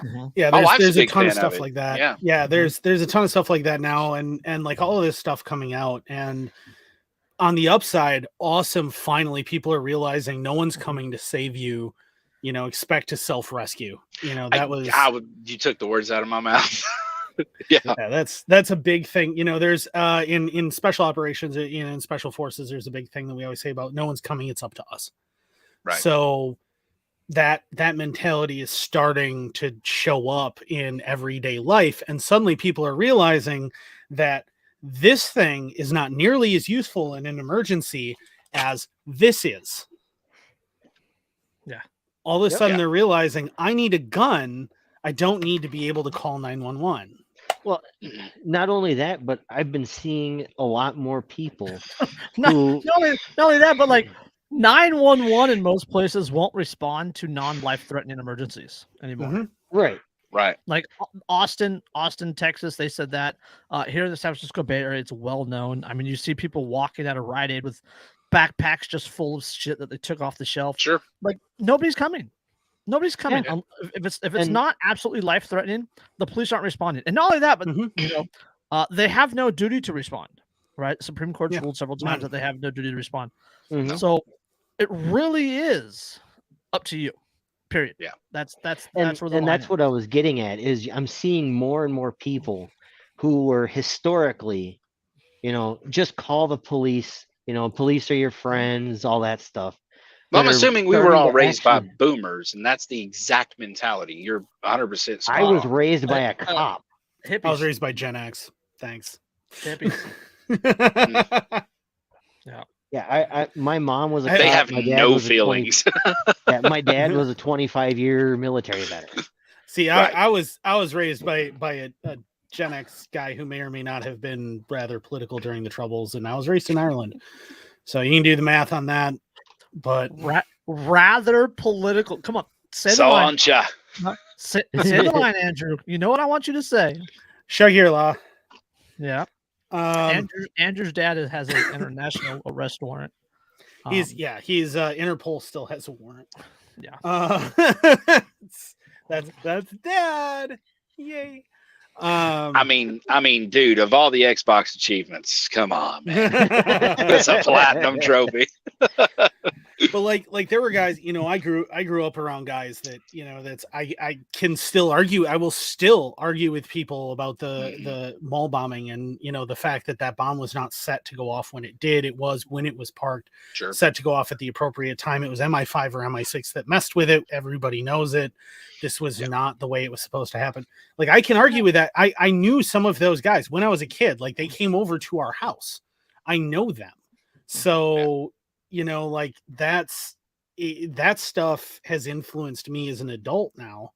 But that because of that, like, I have this mentality: you can't trust the government, you can't trust these people to protect you. They do not have your best interests at heart. I was raised that way, ignored it for a number of years because on my mom's side, that isn't what I got at all. I got the hyper conservative America thing because my mom's American. Mm-hmm. And, that's why I wind up going into the military. And so I ignored it for a while. But now that I'm back in this mentality where I've woken back up as an adult after getting out and after seeing, especially working for who I worked for, seeing just how nasty the government can get. I was part of that nastiness. I assure you it can get very, very, very nasty. Oh, yeah. Realizing what that looks like, I have no reason to trust them. But these boomers that are still in charge right now, they were raised where they could pass everything off. Everything was everybody else's responsibility. Everything was everybody else's problem. It was everybody else's job to do things. Their parents had kicked fucking ass and endured massive deprivation for a huge chunk of their lives. They lived through the Great Depression, went to World War II, fought the Nazis, fought Imperial Japan, come home, and then raise kids who are so fucking spoiled it blows your mind. Oh, yeah. Yep. Yeah, I'm fully aware. Was it bad times create hard men create good times, good times create weak men create hard times? Yep. You are here. Yep. Yes. Yep. Well, yes. Yeah, the antistate.net has that fantastic flag and t-shirt that's the triangle where it's coming back around. Oh, yeah. You are here. I love those guys. That. Yep. There's hey, another... if you're listening, put that bikini back on there, man. I tried to spend some money the other day. You think it? Just to be clear, I'm an extra large. Yeah. I almost wore my rooftop voter shirt from them. Oh, yeah. I came real close. That's a little too spicy for the like neo-Confederate conservative types that I live around. So I got some funny looks in the little town that I live in wearing that one around too. I'm sure. I get death stares just wearing a camel hat walking around here. No. What are you doing this far away from Bakersfield? I don't get it.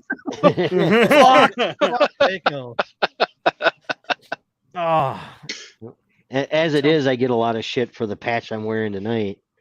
The join or die. Yeah. I have my secede or die one and my join or die one. Actually, the patch that you have on, I have that is a full flag sitting over here too.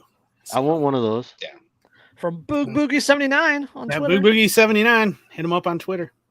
That's what you need. You need that Kyle, you need to start doing patches, bro. I need to network with these folks because I've noticed like Poppin' has got a bunch of really good stuff. Yep. And there's a few more out there. Like I'd love to totally stuff mailers with like their ads and vice versa, and just that's a Poppins work patch with right them. there. Yep, that's I Poppins saw that patch. when that first came out, dude. That's dope. I love that. No. I've always loved that. Dave's cool as hell. I originally bought the Boogaloo Shark from him, and then had it on the show and got hit up a ton. Where'd I get that? Pointed him all his direction. He got overwhelmed with orders. I sent a message like, "Hey, sorry if you're overwhelmed with orders. That's my fault. I had you on the show." Go buy this one. These are Andrew's got that shirt on right now. These are good people. Yes, these are good people. Go support them. Yeah, we're also now an affiliate. I see the Goon patch. Yeah. Oh yeah, the Goon that looks like a Doom logo. That's I like cool. that. You saw nothing, my friend. It's only been there for the last hour and a half. No big deal. Yeah, I'm a bit of a nerd. I do tons of audiobooks and stuff too. So yeah, I get it. I got all kinds of shit. Oh, dude, I can't even show my patch panel. It's so big. I haven't even put it up on the wall yet because I can't decide where I'm going to put it. It's like 4.5 or 5 feet long and like 3 feet tall and 3/4 full right now. So, yeah. But the Dave over at Poppins Patches, he's super, super cool and supports us. Yeah. Sends us all sorts of stuff. He's actually the one who does this. Yeah, he sends Andrew patches to give away. What you guys are talking about anti-state, one of my favorite ones from them is the probable drone target patch. Yep, I got that one too. Stay clear, probable drone target on it. I like the dudes at Anti-State, but I've only ever followed their Instagram. Like I told Jason, I've been away for a little bit out of the scene, as it were. But I got to tell you, man, I'm loving seeing what these dudes like. Your buddy from Oklahoma, the whole network that he's with. I love watching this younger generation come up and just be excited and have folks like Spike on their side. Dude, that's killer. That's awesome. Oh yeah. Well, I'm noticing more and more with my kids. My son, he pushes back against the school that he goes to nonstop. When he goes to a very lefty area just north of where Andrew lives, and they enforce very strictly, or they tried to enforce for a while very strictly, mask mandates while you're at school. Like every kid had to wear a mask for the full 8 hours. Well, if that mask slid down under your nose or anything like that, the teachers would get on you. Now, every time that happens around my son, he stands up, just starts chanting, "Let's go, Brandon." Oh, God. And then the entire class joins him. And then I get phone calls. Here's the funny thing. My sister is a school teacher. My dad was a math teacher, a history teacher, a basketball coach, a principal and assistant principal, and now he's a school bus driver. Big teachers union dude. And half of my extended family that aren't coal miners or school teachers, when we decided to homeschool, that was a relationship ending fight. I've only ever told one person in my entire life I would turn them into worm food, and it was my father. And I wouldn't have it any other way, dude. We are unschooling 2 girls and the 20-year-old. We pulled him out of freshman year of high school, but it's amazing, man. They're learning so much more just growing veggies and having access to all the world's information. That's how it was with my kids too. Amazing. The first 5 years, elementary school and I think the first year of middle school, they were at a private Christian school. Their grandmother paid for it. So it was a good school. It was a really good school. And then after that, they went to homeschool. My kids were homeschooled, and they homeschooled through high school. They both have high school diplomas. Their little sister is going to have a high school diploma next December, which is a year and a half early. Mm-hmm. And what they did in homeschool was feed chickens and go to archery and do the garden. And they did the actual school work took maybe an hour out of the day.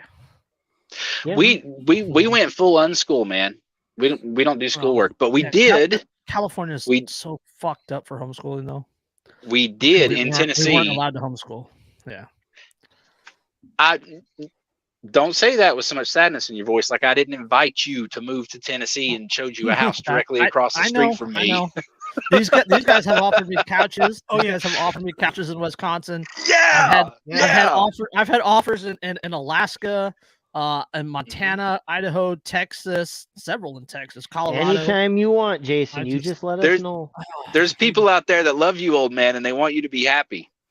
Yeah, and you know how many people? Those people have bad taste, and I question that. You have all the people in Wisconsin. Hey, don't question our decisions. Minnesota. You're one of them.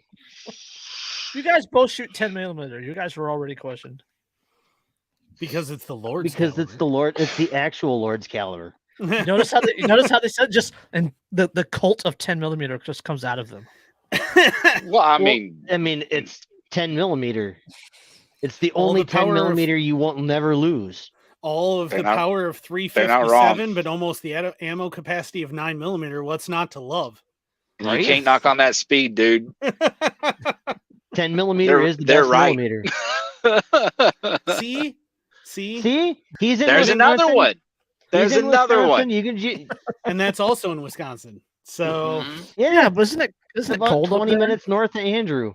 It's almost like freezing, I think, right now. It was 28 degrees today. Yeah, it's close to okay. Well, I mean, it feels like 10 with wind chill right now, but you know. I'll be honest with you guys. I'm in Duluth right now, and my heater just stopped working. Oh no. Shit. Oh yeah, it happens. That's good and cold. That is good and cold. Yeah. No, thank you. Duluth, north. Lake effect snow is a wonderful thing up in Duluth. Yeah. Oh yeah. Well, buddy of mine lived up there for a while, and he would recount coming outside. Might have been completely clear all night, but he'll come outside, go to work in the morning or to class in the morning, and you have to pick out which snow pile is your car. Yeah.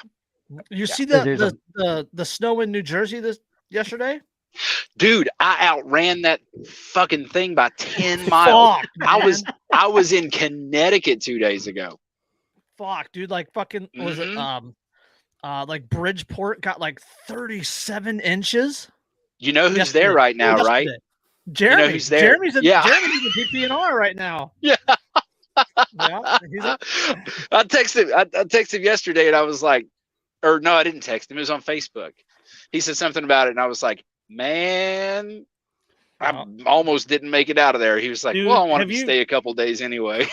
37 inches just sounds like fun. Have you seen my truck? I got no problems with 37 inches worth of snow. Yeah, I'm going to drive right on through that and just be like, woohoo! Yeah. I'm looking at the weather here, and on Tuesday, it's supposed to be above freezing. Granted, on Thursday, it's supposed to up be here 8, too, yeah. But yeah. Tuesday, 38 degrees. Yeah. Thursday, 8. Yeah, our low tonight is 38 degrees. No, our low at the end of the week is -17. See, you live up here and you get built out of tougher stuff because it gets to 100 degrees with 98% humidity in the summer, and it gets down to 40 below in the winter with wind chill. And why would you live there if it does that? Because for 6 to 8 months of the year, you don't have mosquitoes. For one. Here's the trick. People live there because there's no earthquakes, tornadoes, hurricanes. Oh no, we get tornadoes. We get earthquakes, tornados, and some bits of hurricane actually. Do you? You guys get hurricanes will run up the Mississippi. We also get blizzards. Break up just a little bit. Yeah, we get blizzards. We definitely get tornadoes. The trick is to find out wherever the fuck Lyman Bishop lives and then move to that county. Kalispell, Montana. Yeah. Montana's the shit. I know that. I love Montana. The reason you live in Wisconsin is because our earthquakes are very light little shakes from the Madrid fault line. Nothing. Yeah. Our tornadoes are relatively rare. I live, we had a tsunami. Has only had one, and it was 10 years ago. Where? Yeah. We had a tsunami last week. Oh yeah, from the Hunga Tonga volcano. From Tonga, yeah, Tonga something volcano that vaporized an island. Yeah, when it hit us, it was only like 18 inches tall, but we still had one. An 18-inch tsunami. Oh, run away! Yeah, yeah, it was enough. It was enough. It caused them both to shift and bang against the dock. But but I mean, that was impressive too. Well, I mean, I think the real question is, what's the government going to do about it, man? You need tons of help out there, right? There should be a response. Somebody ought to do something. God, I hate that term. There was after Wisconsin's last earthquake, somebody posted a picture of a single plastic chair that had fallen backwards, and it said, "We will rebuild." That's the same picture Merrick posts every single hurricane that rolls through Florida. Yeah, I mean, that's the funny thing is, though, right? He's in the Panhandle. He's around Pensacola. Yeah. So that's basically like Georgia, Alabama, that area. Yeah. He's pretty close to Alabama, but still in Florida.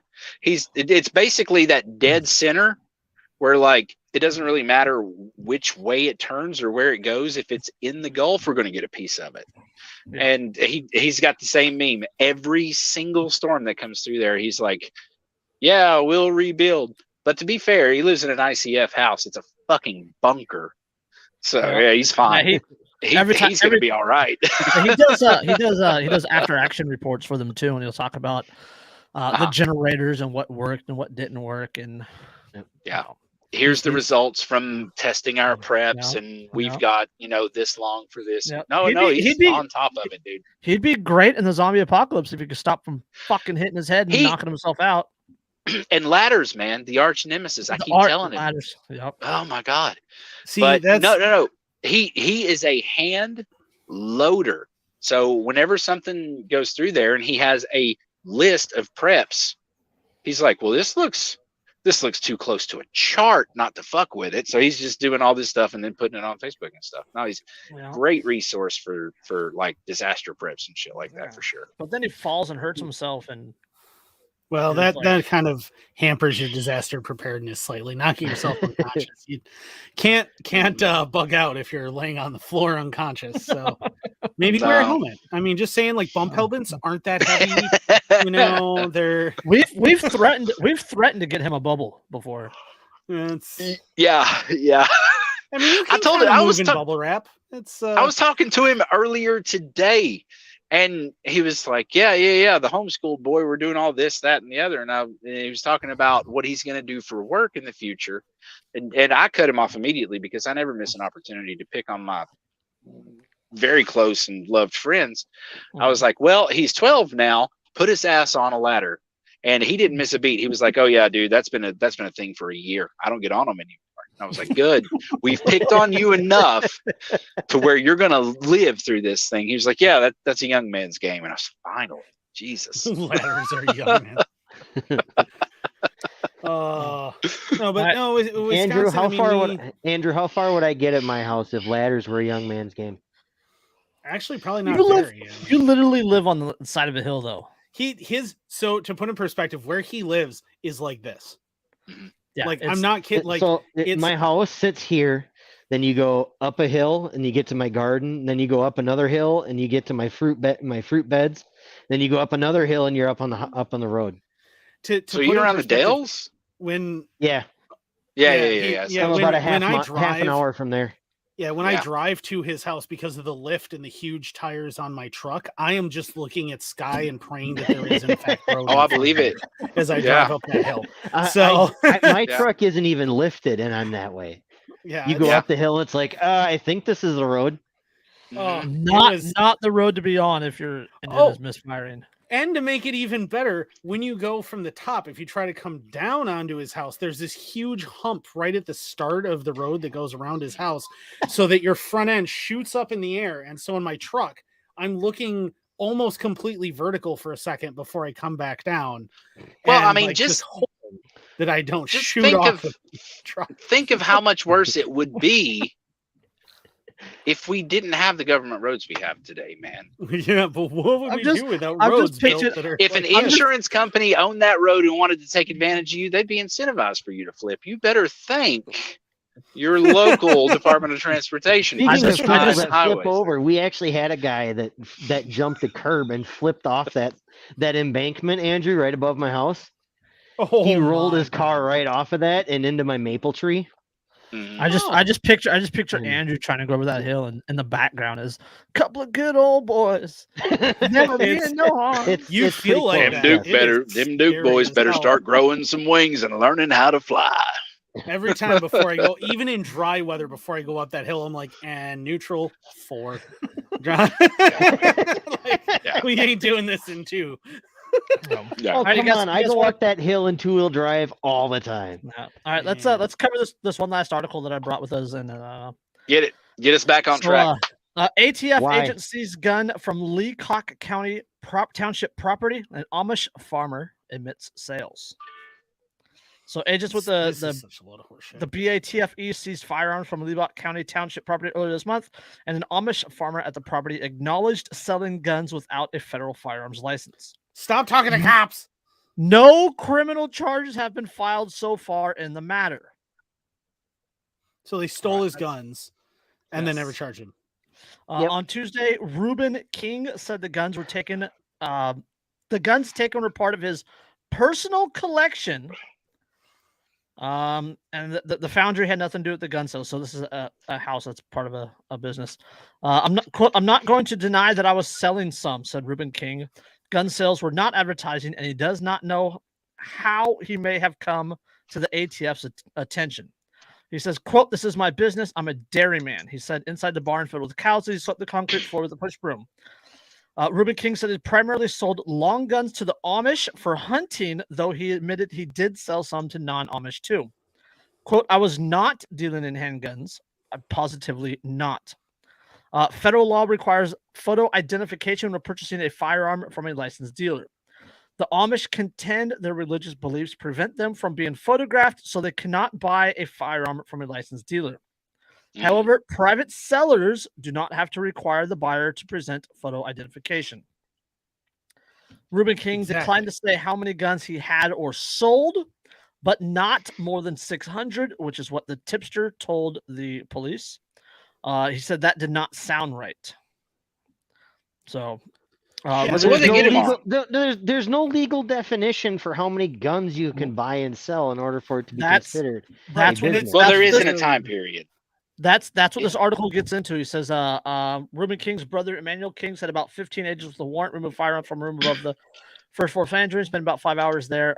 Reuben King said he'd been talking to lawyers, but does not have one yet and doesn't know when to come. Pointed out that the government cannot tell him how many guns a person may sell or over what time frame before a license is required. According to research, this is true. In fact, that's the entire reason why in 1986 there was a bill that was the Firearms Owners Protection Act that was to stop prosecution, malicious prosecution by the ATF of people who are buying and selling firearms because they were going after anybody who had sold more than 3. That's why the NRA backed the bill. Yep. And then the Hughes Amendment was supposed to be a poison pill to stop that, thanks to the Dems. And because Reagan was also anti-gun, he signed it anyway. Yeah. So, but the ATF document says a person, quote, "will need a license if you repetitively buy and sell firearms with the principal motive of making a profit. Licenses are not required for someone who engages in, quote, occasional sale of firearms from your personal collection." So in other words, the government would have to prove that your intent was to make a profit on all of your sales. It's like using the hobby exemption with the IRS. Yeah, but there's no hard number that says if you sell this many firearms, you're a gun dealer. Right. There was no number established in 1934 in the NFA that established the FFL system. There was no hard number established in 1986. And the Hughes Amendment never says anything about a hard number, nothing. No legislation says this number of weapons, now you need an FFL. Therefore, it is just dependent on who's in office and who's running the ATF and what they want to enforce. Can I just get a quick amen that we didn't get David Chipman? Yes. Fuck David Chipman. I like the limbo position we're in right now. It gives our attorneys and the Firearms Policy Coalition, go give them money. Really good room to work right now. I like this position we're in. Political enemies are fighting. Gun grabbers have no idea what they're doing at the moment. We're in a spot to make moves, baby. GOA and GOA has already said that they're going to bat for Mike Hoover at CRS Firearms. And FPC apparently has people sniffing around, and they're looking to be a part of it also. Yes, if anyone listening knows anyone who has an FRT trigger who would like to sue the government over it and over what they've done, please give FPC a holler. They're looking for people to be complainants for them. Yeah, that's do that. At Gun Policy on Twitter. Go find them. Absolutely good fucking folks over there. Based people and a great follow. They're fantastic. But yes, this, they follow. I think all three of us. Follow on Twitter. So well, if they're following you guys, let me take this opportunity. Reach out to me. You gonna do a promo? You gonna do a big something or other? I'll give you some swag. You want to give me some mailers? I'll totally stick them in my packaging. I want to work with you. Gap. I want to do this.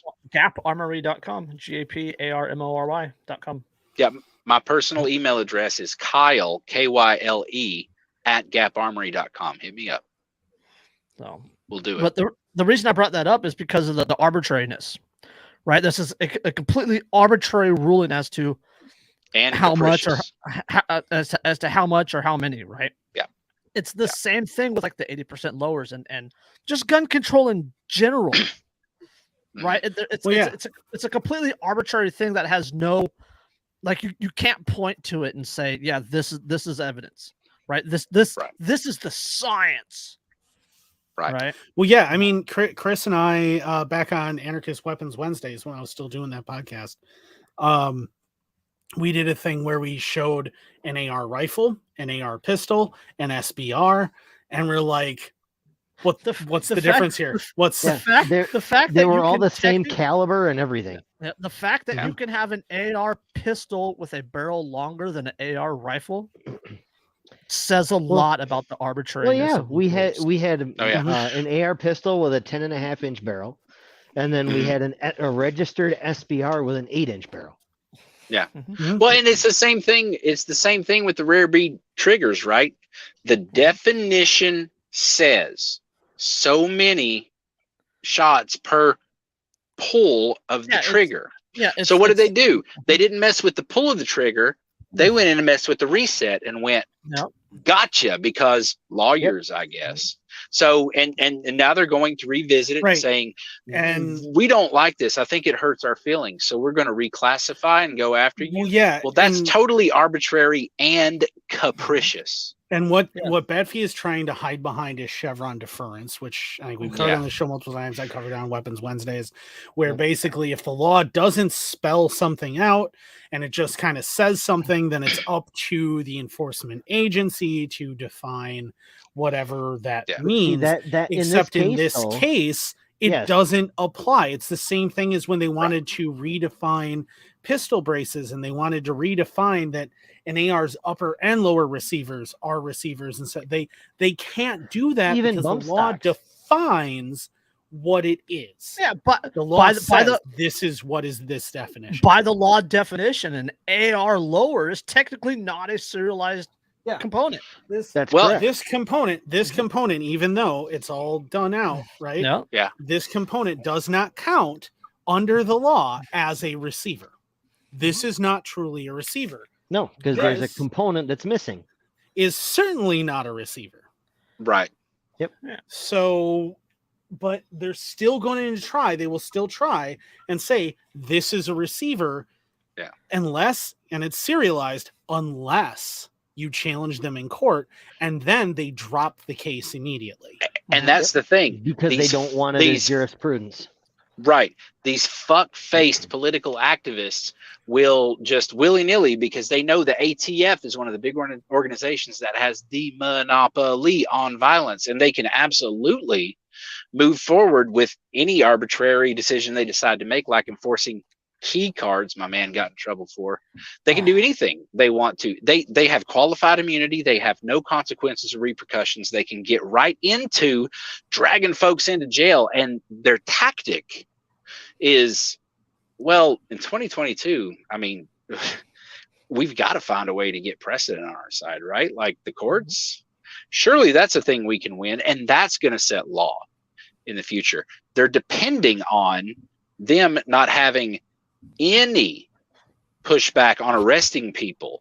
Everybody in America right now is like, oh, well, just fight it out in courts. We live in the land of the free. You're going to get your day, buddy. Everything will be groovy. But we all know that's not how that works. They are going to do this so many times where they get one instance where they get the precedents they want, and that's all she fucking wrote, kids.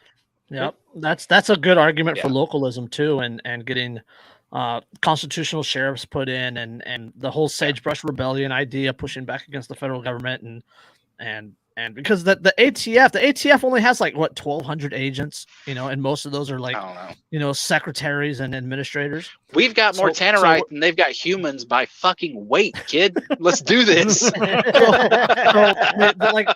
They need the local police to help them enforce these laws. Well, if you get the sheriff on your side, right? You get the local police on your side. You create that culture. But then look at what happened in Missouri. I would say, meanwhile, when they did that, they passed a state law that said local law enforcement can't help the feds.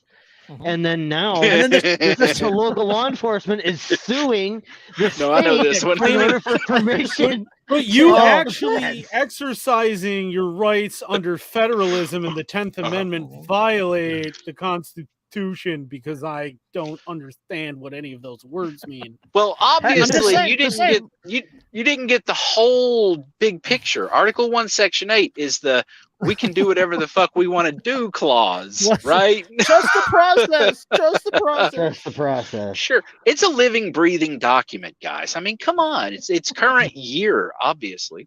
It ain't breathing anymore. Fuck, clear.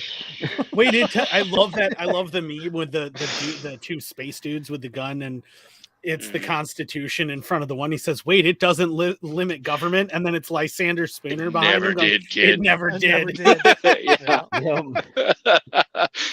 Dude, Spooner's argument is the best DNR I've ever heard. For the conservative argument. You ever read Auburn Herbert? No. Auburn Herbert, he's the one, he's credited with coining the phrase volunteerism. And he did so in 1895. Is he the one that was talking about one of his kids getting married not by the state, and then their whole relationship was going to be voluntarist? I'll have to send you a link to his writings, but he started writing about a voluntarily funded government in the late 1880s. Yep, he was a British writer. He was the son of the 3rd Earl of Carnarvon. Yeah, a Liberal member of Parliament for the 2-member constituency of Nottingham, 1870 to 1874. Right. Yeah. Well, that's been tried before and it worked, right? It was a security and insurance agency known as the Knights Templar. Yeah, they never did anything wrong or sketchy or. No, I'm sure they did wrong and sketchy, but I'll tell you what they did right is private security, man. Yep. They did banking, they did insurance, they did security, they did travel. Well, what destroyed that's some second realm stuff. Yeah. Well, it's also what destroyed him, because eventually Philip. That's why the church wanted to kill him. well, the church, but every monarchy in Europe, because they all owed them money. Absolutely, and Philip of France decided he would. Here comes that history degree. Yeah, Saladin. I'm here for it, baby. Come on. The Knights Templar by killing them. Saladin actually, when he captured them, he'd actually pay his men to bring them to him so he could have them beheaded. Right. killing them didn't work. They saw a massive resurgence because by then they were the cool dudes, right? Like they were the cool guys to be part of. But Prince Philip realized you assassinate their character because they're supposed to take vows of poverty. They have to give up everything to the order, and their vows of chastity and piety.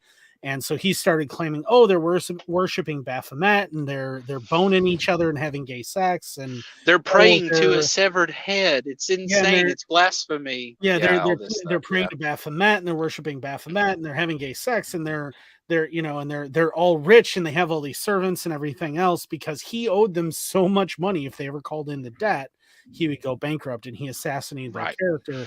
Yeah, and that's how he got rid of the Knights Templar. Becoming too powerful will also put you in a position where you're a threat to government that they need to go after.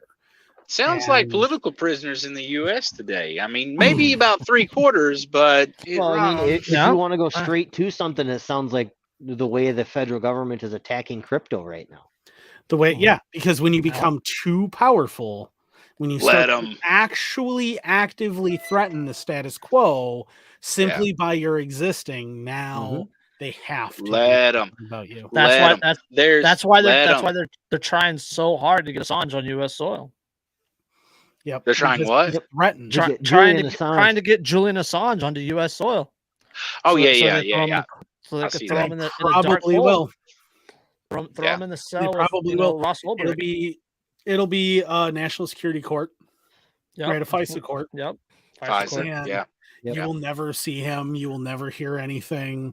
Most of the people testifying against him will either be sworn to secrecy or they'll be straight up Central Intelligence assets. You'll never hear about him. Nothing. That's if he actually gets court. Right. I mean, they could just Guantanamo Bay him. Yeah. Indefinitely. That's their word, not mine. But keep in mind, there's a thing called extraordinary rendition, and anyone who's unfamiliar with that phrase, what that effectively means is if you're in an airplane and you are flying over international waters and you begin to interrogate someone through enhanced means in international waters, no country's laws apply to you because no country has jurisdiction in international waters or international airspace, which means you can effectively do anything you want because no one has a jurisdiction to punish you for whatever you do. Yep. So what the Central Intelligence Agency has a tendency to do, allegedly, is get people into airplanes, onto ships, get them into international waters, international airspace, and then do whatever they want to extract whatever information they need from that person because no one can prosecute them. And as long as those activities stop before they come within national waters, no one can do anything. That's when they can say with a straight face, we didn't break the law. Yeah, because they didn't technically. So on that note, I love it. On that note, before we get all drone bombed, it would be me to do it, by the way. Let's get some plugs in and then get the hell out of here. I might as well go first. Me, I'm really easy, guys. GapArmory.com is the website. It is linked in the description.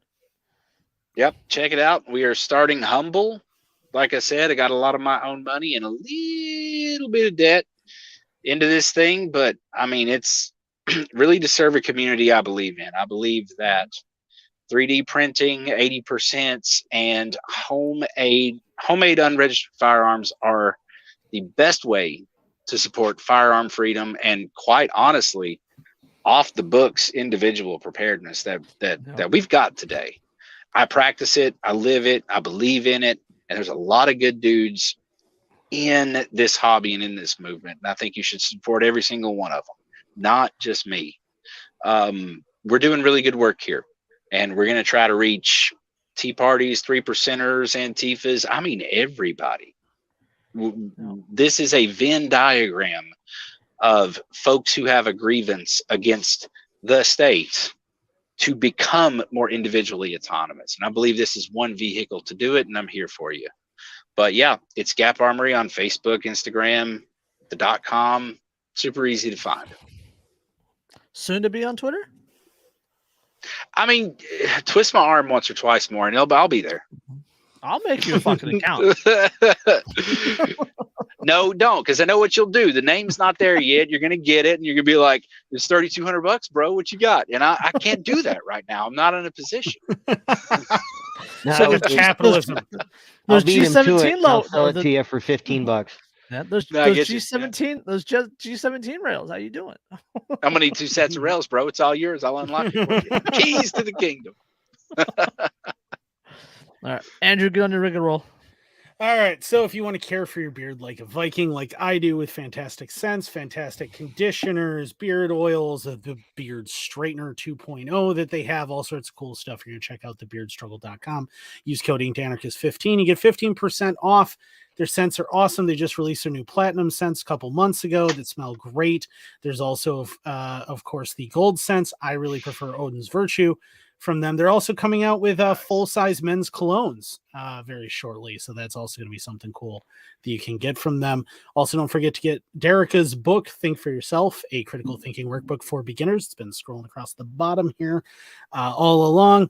That is available on Amazon. Check out Dave at poppinspatches.com. He's got some of the coolest patches around. They're all very, very high quality. They're really cool. He's got a lot of nostalgic stuff for those of us who are 90s kids. Grew up in the 90s. Lots of cool stuff. He's got a Halo patch coming out.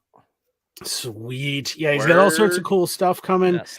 Also, as of yesterday, I'm officially an affiliate of RK Spookware. So if you want to get, much like Gap Armory, if you want to get stuff like rails, he does have locking blocks right now. He's got a bunch of other stuff. Super cool with his support for 3D printing and everything else. So if you 3D print your own special little toys, you can certainly check out RK Spookware. Use the link in the description and give me some of that action for doing that. So you support us when you buy your cool stuff, which is super awesome. No. All right. Kyle, give us a piece of life advice. Life advice. Kids, there are tons of bad people out there that want to take your things and, quite honestly, take credit for all the good things you do. What you need is a healthy dose of individual autonomy, a good strong shot of your own will. Go make some shit of your own. Go build relations by yourself that do not involve the state. I suggest a healthy dose of agorism. I suggest a healthy dose of entrepreneurship, and, well, a little bit of that attitude where I come from in Appalachistan. It'll take you a long way. A little bit of fuck, you know. Well, there a little bit of fuck around, and you might find out. Oh. Yeah. No. All right. On that note, we'll catch you on the next one. Peace.